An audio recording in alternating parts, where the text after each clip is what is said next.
Iran से तनाव के बीच एक बार फिर से मिडिल ईस्ट के जो इंपॉर्टेंट ठिकाने हैं वहां से अब सैनिकों को अमेरिका हटा रहा है।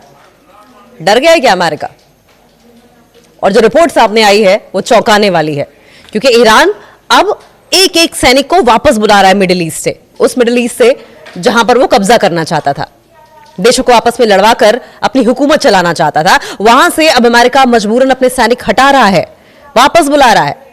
और ये जो रिपोर्ट सामने आई है इसमें यह खुलासा हुआ है, अमेरिका मिडिल ईस्ट के अपने जितने भी मेन प्रमुख ठिकाने थे सैनिकों को हटा रहा है।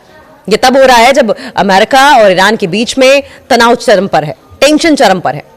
एक दिन पहले ही अमेरिकी राष्ट्रपति डोनाल्ड ट्रंप ने ईरानी प्रदर्शनकारियों के प्रति समर्थन जताया था। आग में घी डालने का काम तो अमेरिका बहुत अच्छी तरीके से जानता ही है, और उस पर भी जब डोनाल्ड ट्रंप जैसा प्रेसिडेंट हो तो फिर ये आग भड़काने वाली बात हो जाती है। और यही काम डोनाल्ड ट्रंप ईरान में कर रहे हैं, युवाओं को भड़काने का काम कर रहे हैं। डोनाल्ड ट्रंप ये चाहते हैं कि ईरान हिंसा की आग में जलकर राख हो जाए। उन्होंने ईरान के खिलाफ सैन्य कार्रवाई की धमकी दी थी, कहा था कि हम सैन्य कार्रवाई करेंगे। ये वही अमेरिका है जो कभी अपने बूट्स ऑन ग्राउंड्स नहीं उतारता, कभी अपने सैनिक भेजता नहीं है लड़ाई लड़ने के लिए किसी भी देश के साथ, वो सैन्य कार्रवाई की धमकी दे रहा है।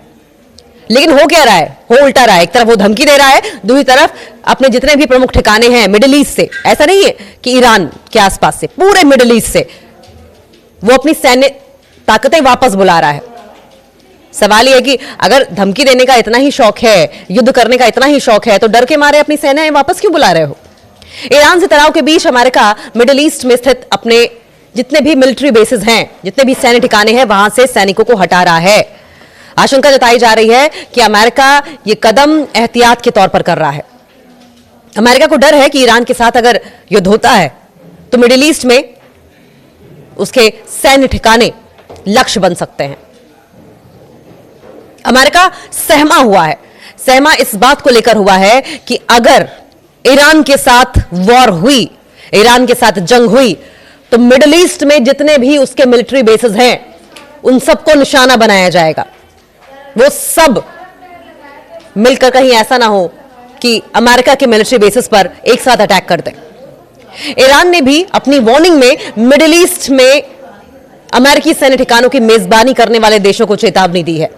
ईरान ने कहा है कि अगर अमेरिका हमला करता है तो वो इलाके में मौजूद उसके सैन्य ठिकानों पर हमला करेगा। और ईरान की इस धमकी के बाद अमेरिका डरा डरा सा घूम रहा है। उसके फैसले ऐसे हैं जो कि हड़बड़ाहट में लिए गए हैं, और ये फैसले साफ दर्शाते हैं कि अमेरिका को किस बात का डर है। अमेरिका ये समझ चुका है कि ईरान अब हर बात का जवाब मुंह तोड़ तरीके से अमेरिका को देने को तैयार है। ईरान पहले ही कह चुका है, आयतुल्लाह खमेनी पहले ही अमेरिका को कह चुके हैं कि अगर कोई गलती अमेरिका की होती है इस बार, तो अमेरिका के पूरे इतिहास की वो आखिरी गलती होगी। अब अमेरिकी सैनिकों को वापस लौटने के आदेश जारी किए गए हैं। रिपोर्ट्स के मुताबिक कतर में तैनात कुछ अमेरिकी सैनिकों को अल उदीद मिलिट्री बेस से जाने के लिए कहा गया है। यह भी बताया गया है कि कई अमेरिकी कर्मियों को बुधवार शाम की अगर बात करें, यानी कि कल की अगर बात करें, 14 जनवरी की शाम की बात करें, तो कतर बेस छोड़ने के लिए कह दिया गया है। कहा गया कि आप कतर का बेस छोड़ दो। अमेरिका ने अपने सैनिकों को वहां से वापस बुला लिया है। कतर में मिडिल ईस्ट का सबसे बड़ा जबकि अमेरिकी मिलिट्री बेस है, सबसे बड़ा बेस होने के बावजूद अमेरिका अपने सैनिकों को वापस बुला रहा है। अमेरिकी सैनिकों को कतर छोड़कर जाने की रिपोर्ट तब आई है जब ट्रंप ने एक दिन पहले ही ईरानी प्रदर्शनकारियों के प्रति अपना सपोर्ट जताया था और कहा था कि मदद आ रही है। एक्सपर्ट्स ने ट्रंप के बयान में मदद का अर्थ ईरान के खिलाफ सैन्य कार्रवाई से लगाया है। कतर में अटैक कर चुका है ईरान। ऐसा नहीं कि अगर वहां पर सबसे बड़ा अमेरिका का मिलिट्री बेस है तो ईरान चुपचाप बैठेगा। मिडिल ईस्ट कंट्री है तो क्या हुआ, लेकिन ईरान चुपचाप नहीं बैठेगा। अपने देश की सोवरेनिटी के लिए जो भी मिडिल ईस्ट कंट्री उसके खिलाफ खड़ी होगी, ईरान ने बहुत क्लियर कह दिया कि हम जवाब उसको भी देंगे, फिर चाहे वो कतर ही क्यों ना हो। ईरान ने पिछले साल अपने परमाणु प्रतिष्ठानों पर हवाई हमलों के जवाब में कतर पर भी हमले किए थे। आपको याद होगा, जब ईरान के न्यूक्लियर बेसिस पर अटैक किया गया था, अमेरिका की ओर से एयर स्ट्राइक्स की गई थी, तो ईरान ने भी जवाब में कतर पर हमले किए थे। इन हमलों में अमेरिकी सैन्य अड्डे अल उदीद मिलिट्री बेस को निशाना बनाया गया था। हालांकि इससे कोई खास नुकसान नहीं पहुंचा था, लेकिन ईरान ने यह क्लियर कट मैसेज दे दिया था कि बख्शेंगे तो हम आपको भी नहीं। हमले में ईरान ने कुल 19 मिसाइलें दागी थीं, जिनमें से कतर ने 18 को हालांकि हवा में नष्ट कर दिया था, लेकिन कतर को सबक जरूर मिल गया था। कतर को यह लेसन जरूर मिल गया था कि ईरान बख्शेगा नहीं।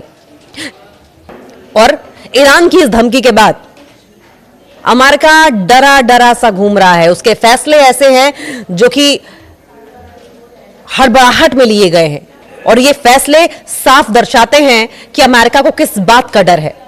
अमेरिका ये समझ चुका है कि ईरान अब हर बात का जवाब मुंह तोड़ तरीके से अमेरिका को देने को तैयार है। ईरान पहले ही कह चुका है, आयतुल्लाह खमेनी पहले ही अमेरिका को कह चुके हैं कि अगर कोई गलती अमेरिका की होती है इस बार, तो अमेरिका के पूरे इतिहास की वो आखिरी गलती होगी। अब अमेरिकी सैनिकों को वापस लौटने के आदेश जारी किए गए हैं। रिपोर्ट्स के मुताबिक कतर में तैनात कुछ अमेरिकी सैनिकों को अल उदीद मिलिट्री बेस से जाने के लिए कहा गया है। यह भी बताया गया है कि कई अमेरिकी कर्मियों को बुधवार शाम की अगर बात करें, यानी कि कल की अगर बात करें, 14 जनवरी की शाम की बात करें, तो कतर बेस छोड़ने के लिए कह दिया गया है। कहा गया कि आप कतर का बेस छोड़ दो। अमेरिका ने अपने सैनिकों को वहां से वापस बुला लिया है। कतर में मिडिल ईस्ट का सबसे बड़ा जबकि अमेरिकी मिलिट्री बेस है। सबसे बड़ा बेस होने के बावजूद अमेरिका अपने सैनिकों को वापस बुला रहा है। अमेरिकी सैनिकों को कतर छोड़कर जाने की रिपोर्ट तब आई है जब ट्रंप ने एक दिन पहले ही ईरानी प्रदर्शनकारियों के प्रति अपना सपोर्ट जताया था और कहा था कि मदद आ रही है। एक्सपर्ट्स ने ट्रंप के बयान में मदद का अर्थ ईरान के खिलाफ सैन्य कार्रवाई से लगाया है। कतर में अटैक कर चुका है ईरान। ऐसा नहीं कि अगर वहां पर सबसे बड़ा अमेरिका का मिलिट्री बेस है तो ईरान चुपचाप बैठेगा। मिडिल ईस्ट कंट्री है तो क्या हुआ, लेकिन ईरान चुपचाप नहीं बैठेगा। अपने देश की सोवरेनिटी के लिए जो भी मिडिल ईस्ट कंट्री उसके खिलाफ खड़ी होगी, ईरान ने बहुत क्लियर कह दिया कि हम जवाब उसको भी देंगे, फिर चाहे वो कतर ही क्यों ना हो।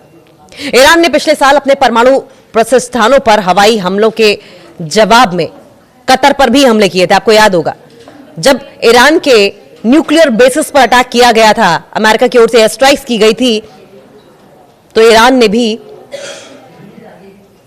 जवाब में कतर पर हमले किए थे।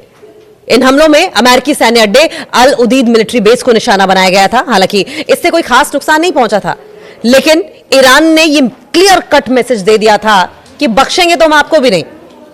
हमले में ईरान ने कुल 19 मिसाइलें दागी थीं, जिनमें से कतर ने 18 को हालांकि हवा में नष्ट कर दिया था, लेकिन कतर को सबक जरूर मिल गया था।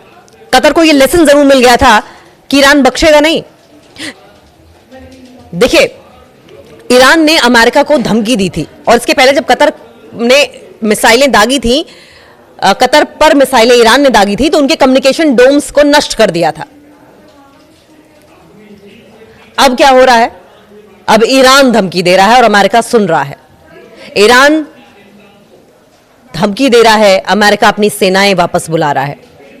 ईरान ने मिडिल ईस्ट में अमेरिकी सहयोगियों को वार्निंग दी है कि अगर वॉशिंगटन ईरान पर हमला करता है तो उनकी धरती पर स्थित अमेरिकी ठिकानों पर हमला करेगा।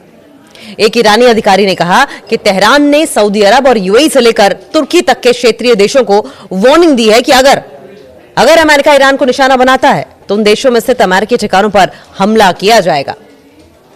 अधिकारी ने आगे कहा कि बढ़ते तनाव को देखते हुए ईरान के विदेश मंत्री अब्बास अराक्ची और अमेरिकी विशेष दूत स्टीव विटकॉफ के बीच सीधे संपर्क जो थे अब वो सस्पेंड कर दिए गए हैं। पहले सीधे कम्युनिकेशन एस्टैब्लिश किया जाता था, लेकिन अब उसको बंद कर दिया गया है।